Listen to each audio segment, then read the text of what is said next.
हितकारी छे सहुना स्नेही रे, जानो हरी रे। साचा संत सगा सौ जनना रे, उदार छे अपार मानना रे।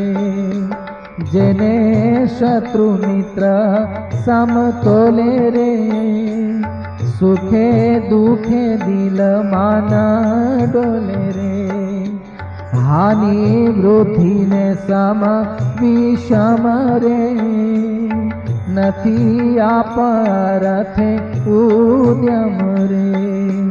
हर्ष शोक ने नहीं हारा जीत रे, मानाय अपमाने समाचित रे। अहम ममतने मारू तारू रे, एह नथी लागतु जे सारू रे।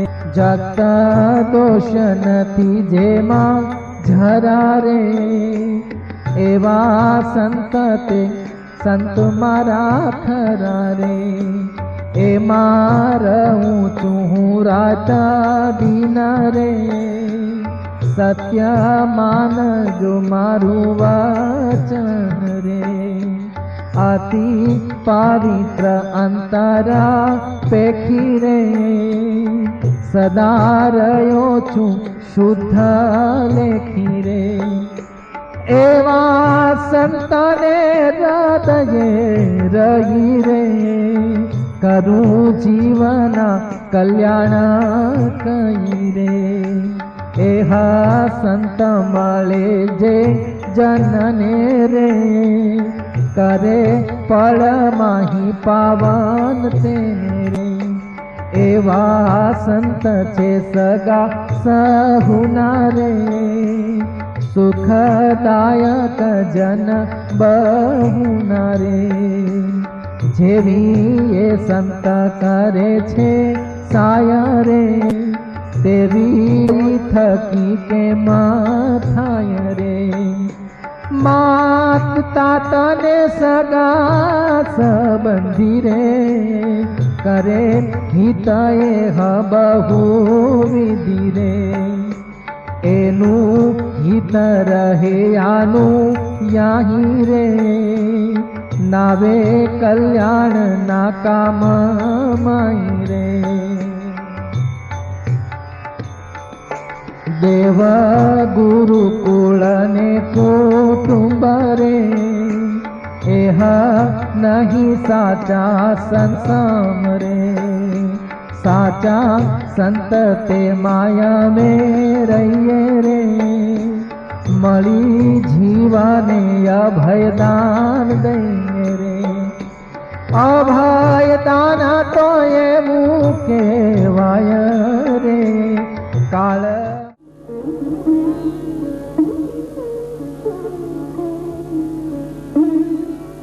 पूज्य स्वामी श्री अंतिम यात्रा दीक्षाधाम पीपलाणा में आई। दीक्षाधाम पीपलाणानी अंदर पूज्य स्वामीश्रीए पोतानुं सारुं ए जीवन पूर्ण कर्युं। जीवननी एक एक पळ, एक एक श्वास जेमणे आ पवित्र धामने माटे अर्पी दीधी। ए दीक्षाधाम पूज्य स्वामीश्रीए बांध्युं, पण कई परिस्थितिमां खोरी झारनो रोटलो अने पाणी खाईने पण स्वामी आ धाम बांध्युं छे।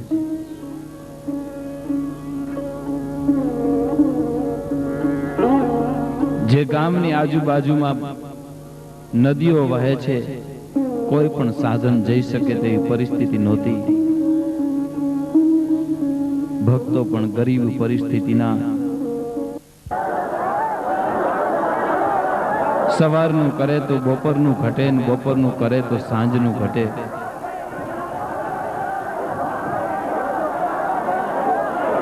एवा भक्तो ना संकल्प पूरा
હાથ લાધેલો હીરો હાલી નીકળતા સર્વ સંતો નતમસ્તક બન્યા છે.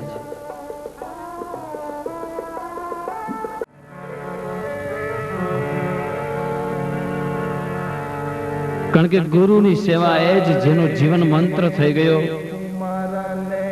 એ સંતોને આજે આ સેવા દૂર થતી હતી, એનું અતિશય દુઃખ હતું. સ્વામીની છેલ્લી અવસ્થા એટલે કે છેલ્લા 10 વર્ષ સુધી જે સેવા કરી છે અને સ્વામીએ જે દયા કરીને સેવા કરવા દીધી,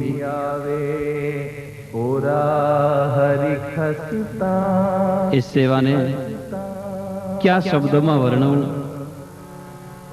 તાકાત નથી શબ્દોની કે આપ ગુરુ અને શિષ્યના સંયોગનું વર્ણન કરી શકે.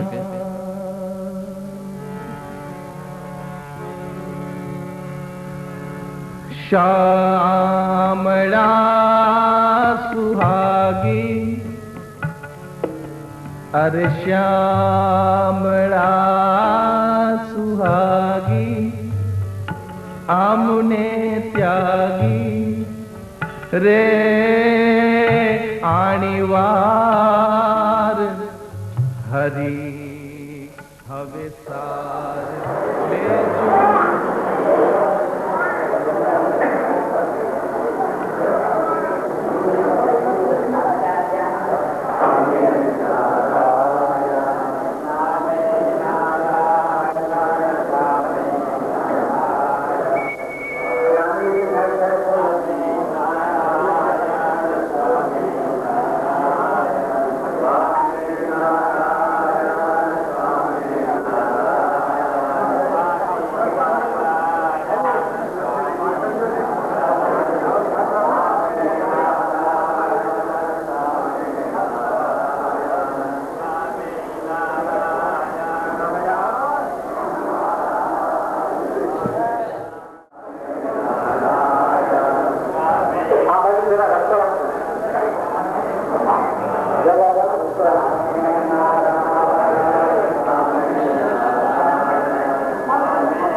રે સુખ કારી ખબર અમારી પૂજ્ય સ્વામી શ્રીમાં અનંત કલ્યાણકારી ગુણો તો હતા જ, પણ સાથોસાથ પૂજ્ય સ્વામી શ્રીનું જીવન કરુણામય, લાગણી સભર અને વાત્સલ્યતાથી ભરપૂર હતું. પૂજ્ય સ્વામી શ્રીના યોગમાં કોઈ એક વાર જ આવ્યો હોય તો તેને પણ સ્વામી શ્રી જીવનભર ભૂલ્યા નહોતા. કોઈ હરિભક્ત પોતાની વાડીએ લઈ ગયા હોય, કૂવો જોવડાયો હોય, વાડીમાં પગલા કરાવ્યા હોય, શેરડી, પોક, પપૈયાનો થાળ ધેરો હોય, અને પછી એ હરિભક્ત 20-25 વર્ષ પછી સ્વામીના દર્શને આવે ત્યારે સ્વામી એને યાદ કરાવતા કે આ વર્ષે અમે તમારી વાડી આવ્યા હતા, તમે ઠાકોરજીને શેરડી, પોંક, પપૈયાનો થાળ ધર્યો હતો, તમારી વાડી અમે જોઈ હતી, તમે ઠાકોરજી પાસે 5 રૂપિયા મૂક્યા હતા.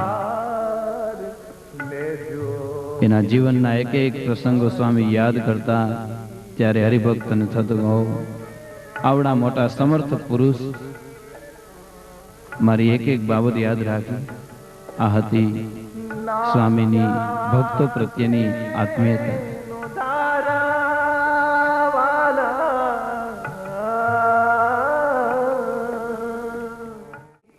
મારા પાતળિયા સુહાગી, મારા સમરથ સુહાગી, આજે આમને ત્યાગી, આણી વાર હરી હવે સાર લેજો અમારી.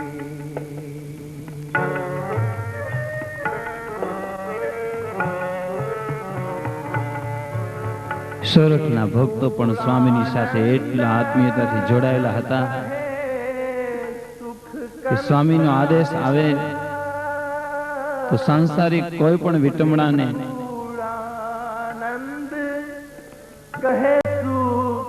નહીં ગણીને સ્વામીના આદેશ પ્રમાણે તન મન ધન સમર્પવા તૈયાર થઈ જતા.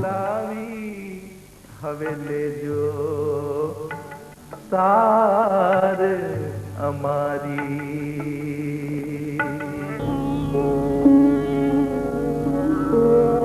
ગુણાતીતાન સ્વામીએ પણ એકવાર રઘુજી મહારાજને કહેલું કે 100 હાથ કૂવો ઊંડો હોય અને તે કૂવો સોરઠ દેશના સત્સંગીઓના માથાથી ભરવો હોય ને તો અહીંયા બેઠા બેઠા ચીઠી દ્વારા ભરી શકાય તેમ છે. એવી જ રીતે એ ગુણાતીત પરંપરાના આ આપણા ગુરુવર્ય પરમ પૂજ્ય જોગી સ્વામીના જીવનમાં પણ આવું જ કંઈક આત્મીય તત્વની ફોરમ હતી. પૂજ્ય સ્વામીશ્રીના આદેશથી સોરઠના સત્સંગીઓ સ્વામીશ્રીને માથા અર્પવા પણ તૈયાર હતા.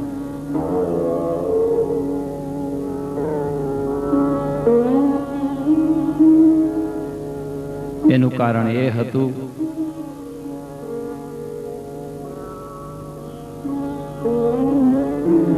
કે હરિભક્તોના ઘરે ઘરે, વાડીએ વાડીએ ફરીને પૂજ્ય સ્વામીશ્રી હરિભક્તોના દુઃખમાં સહભાગી થઈ ભક્તોના દુઃખને ટાળ્યા હતા.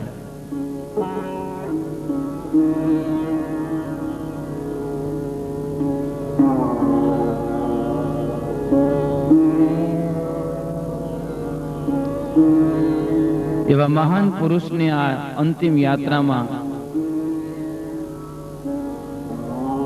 કેવળ ઉચ્ચ કક્ષાના જ ભક્તો જોડાય એવું નહોતું. આ યાત્રાને તો નીચલામાં નીચલા થરના ભક્તોએ પણ વધાવી. મુસ્લિમ ભક્તોએ પણ આ યાત્રાને સહર્ષ સ્વીકારી યાત્રાના છેલ્લા દર્શન કરી પોતાના જીવનમાં થયેલા અનુભવને એ અનુભવોની યાદ તાજી કરી.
દરેક ભક્તોની આંખો પૂજ્ય સ્વામીશ્રીના અંતિમ દર્શન કરવા તલસાટ અનુભવે છે.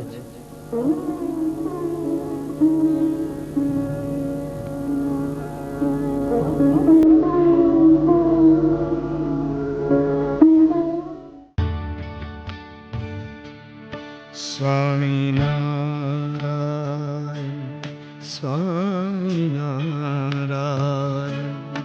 સ્વામિનારાયણ સ્વામિનારાયણ સ્વામિનારાયણ સ્વામિનારાયણ સ્વામિનારાયણ સ્વામિનારાયણ સ્વામિનારાયણ સ્વામિનારાયણ સ્વામિનારાયણ સ્વામિનારાયણ સ્વામિનારાયણ સ્વામિનારાયણ સ્વામિનારાયણ